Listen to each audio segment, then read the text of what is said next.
Paggalang at pagbati sa ating mga kasamahan sa Hakbang ng Maisog, Damansara Chapter Malaysia sa pamumuno ng ating Pangulo, si Yuki Clyde. Ako'y nakikisa sa inyong ginagawang team building at orientation, seminar, training at oath-taking.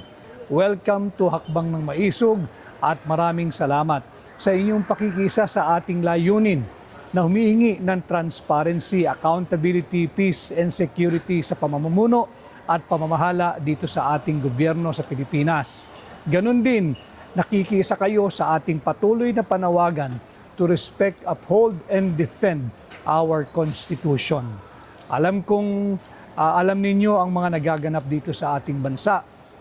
Kaya naman, tanggapin ninyo ang aking pagkilala, paggalang at pagsaludo sa inyong lahat diyan sa Damansara Chapter ng Hakbang ng Maisog, Malaysia, sapagkat hindi rin kayo pumapayag at patuloy din kayong tumututol na labanan ang korupsyon, tutulan at labanan ang diktadorya at ating iligtas at isalba ang ating bansang Pilipinas at higit sa lahat ang kinabukasan ng ating kabataang Pilipino.